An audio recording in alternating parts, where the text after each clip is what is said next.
दोपहर का समय था। अचानक रणवीर सेना के 50 से अधिक हथियारबंद लोगों ने गांव पर हमला कर दिया। रणवीर सेना के लोग गांव के गरीब दलितों के घर में जबरन घुसे और उनको जो मिला उससे ही मौत के घाट उतार दिया। रणवीर सेना के गुंडों ने महिलाओं, बच्चों और बूढ़ों को ढूंढ ढूंढ कर मार डाला। सरकारी आंकड़ों में बताया गया है कि 21 दलित लोगों की बेरहमी से हत्या कर दी गई। कुछ लोगों का मानना है कि हत्याओं का आंकड़ा इससे कहीं ज्यादा था, लेकिन सरकारी आंकड़ों की बात करें तो इसमें 11 महिलाएं, 9 बच्चे, 1 पुरुष शामिल थे। दलितों के इस नरसंहार ने पूरे देश को झकझोर कर रख दिया। आइए इस घटना को विस्तार से समझते हैं।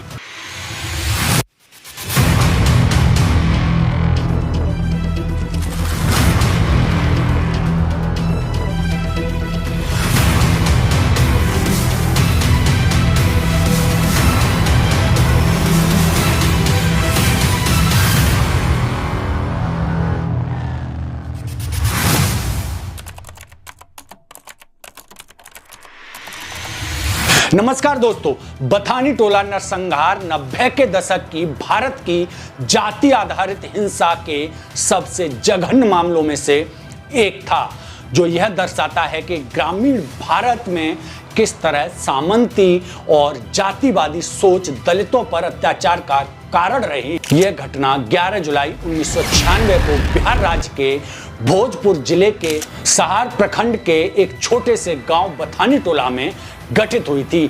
बिहार का भोजपुर जिला 1970 के दशक से ही भूमि संघर्ष, जातिगत हिंसा का केंद्र रहा, जहां जमींदारी परंपरा के कारण ऊंची जातियों, मुख्यतः भूमिहार, और निचली जातियां, मुख्यतः दलित और पिछड़े वर्ग के बीच संघर्ष चलता रहा। बथानी टोला में अधिकतर निवासी दलित समुदाय मुख्यतः मुसहर बिरादरी के थे, जो खेतों में मजदूरी कर जीवन यापन करते थे।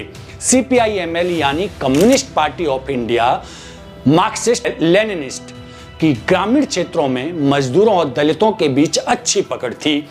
उन्होंने मजदूरी बढ़ाने, भूमि वितरण और सामाजिक न्याय की मांगें उठाईं, जिससे ऊंची जाति के जमींदार नाराज थे। इसके जवाब में ऊंची जातियों ने रणवीर सेना नामक एक निजी सशस्त्र मिलिशिया खड़ी की, जो खासकर भूमिहार जाति की जमींदारी की सुरक्षा और नक्सल विरोधी अभियानों के नाम पर सक्रिय थी। जो कि रणवीर सेना के लोग इसके नाम पर दलितों पर अत्याचार कर रहे थे, लेकिन धीरे धीरे रणवीर सेना का आतंक, या यूं कहें जातंक, इतना बढ़ गया कि इसने एक ही दिन में अनगिनत दलितों को मौत के घाट उतार दिया। आइए इसे और भी अच्छे से समझते हैं। जातीय नरसंहार की घटना का वो दिन 11 जुलाई 1996 दोपहर का समय था। अचानक रणवीर सेना के 50 से अधिक हथियारबंद लोगों ने गांव पर हमला कर दिया। रणवीर सेना के लोग गांव के गरीब दलितों के घरों में घुसे और महिलाओं, बच्चों और बूढ़ों पर हमला बोल दिया। लेकिन सरकारी आंकड़ों में बताया गया कि 21 दलित लोगों की बेरहमी से हत्या कर दी गई, लेकिन बथानी टोला के कुछ लोग बताते हैं कि हत्याओं का आंकड़ा इससे कहीं ज्यादा था। फिर भी सरकारी आंकड़ों की बात करें तो इसमें 11 महिलाएं, 9 बच्चे और 1 पुरुष शामिल थे।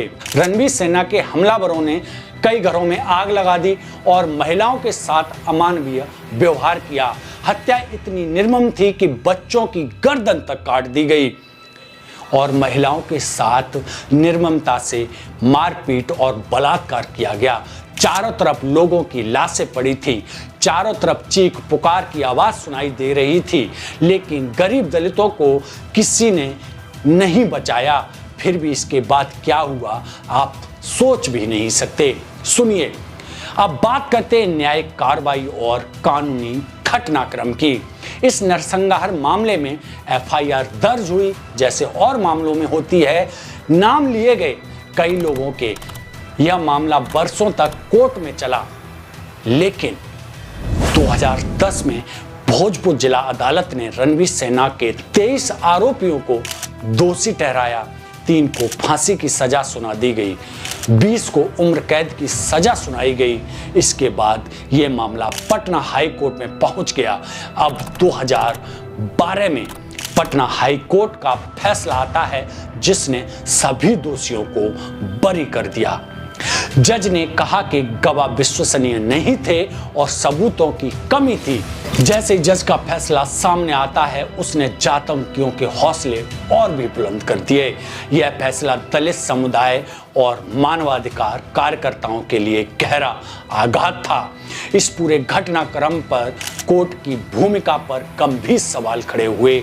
अपराधी पकड़े जाते हैं और सबूत के अभाव में हत्यारों को पटना हाई कोर्ट से बरी कर दिया जाता है।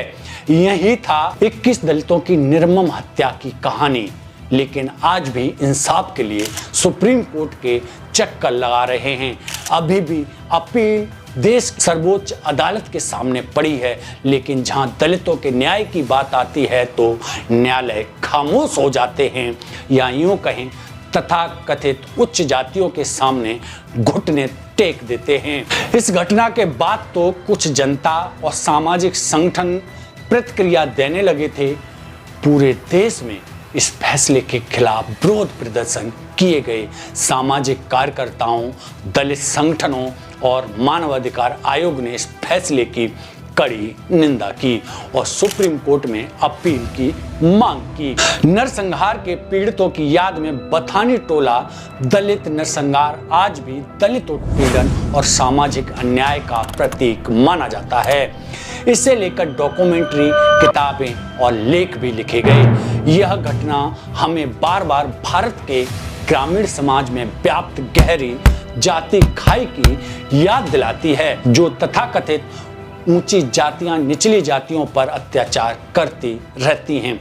लेकिन पूरे जातीय नरसंहार में मारे गए लोगों को न्याय ना इस देश की राजनीतिक पार्टियों के नेता दिला पाए और ना इस देश की सर्वोच्च अदालत दिला पाई और ना ही पुलिस प्रशासन और ना ही कोई सामाजिक संगठन, क्योंकि ये नरसंहार उच्च जातियों द्वारा निम्न जातियों पर किया गया था। जातीय नरसंहार था, इसीलिए देश की सारी व्यवस्था धराशायी हो गई।